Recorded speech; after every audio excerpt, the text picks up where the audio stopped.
Hello everyone, this is advocate Amin Memon. आज हम एक नए टॉपिक पर डिस्कस करने वाले हैं जो टॉपिक है एग्जेम्पशन रिपोर्ट के रिलेटेड, जिसको हिंदी में हाजिरी माफ़ी आवेदन भी कहा जाता है। अगर आप एक नए एडवोकेट हैं या लॉ स्टूडेंट हैं या कोर्ट में अपनी प्रैक्टिस शुरू करने जा रहे हैं तो ये वीडियो आपके लिए बहुत ज़्यादा ज़रूरी है। चलिए स्टेप बाय स्टेप समझते हैं कि हाजिरी माफ़ी यानी कि एग्जेम्पशन रिपोर्ट क्या होता है।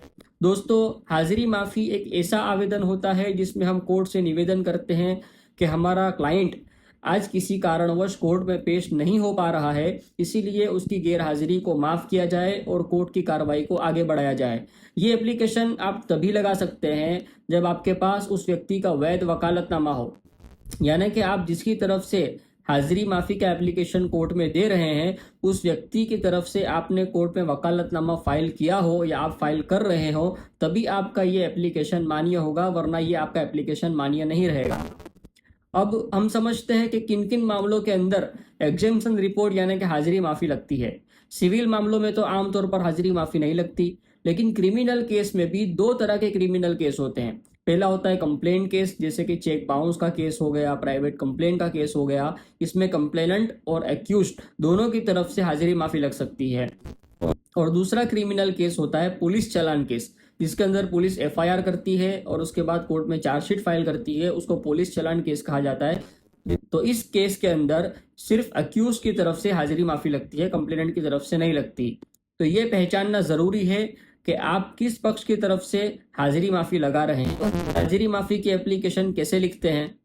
तो कोर्ट से ये निवेदन किया जाता है कि एक्यूज या कंप्लेन की आज डेट थी, उसको कोर्ट में पेश होना था, लेकिन वो किसी रीज़न की वजह से, जैसे कि बीमार होना या किसी सोशल फंक्शन के अंदर बिजी होना या बारिश वगैरह की किसी रीज़न की वजह से वो कोर्ट में हाजिर नहीं हो सका, इसलिए हम कोर्ट से प्रे करते हैं कि एक्यूज की हाजिरी माफ़ी लगाई जाए।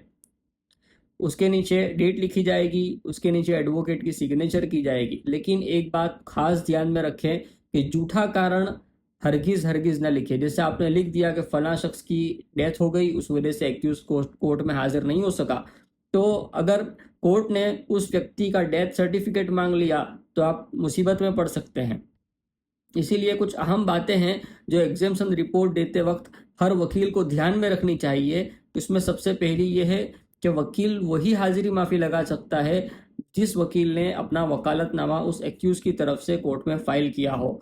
अगर कई आरोपी है तो आप ये देख लें कि आपका वकालतनामा किस किस की तरफ से कोर्ट में फाइल किया हुआ है। और झूठा कारण हरगिज हरगिज ना लिखे। कोर्ट में कभी भी प्रमाण मांगा जा सकता है और बार बार हाजिरी माफी लगाने पर कोर्ट नाराज भी हो सकती है और जमानत भी जब्त हो सकती है या केस भी खारिज हो सकता है अगर आप कंप्लेनेंट की तरफ से हैं। तो दोस्तों, यही थी पूरी जानकारी एग्जामिशन रिपोर्ट यानी कि हाजिरी माफी एप्लीकेशन के लिए। कब, किसकी तरफ से, कैसे और किस फॉर्मेट में लगती है, वो मैंने आपको समझाने की कोशिश की है इस छोटे से वीडियो के अंदर। अगर आपको ये वीडियो पसंद आया है, इन्फॉर्मेटिव लगा है, तो आप इस वीडियो को लाइक कीजिए, चैनल को सब्सक्राइब कीजिए। Thank you.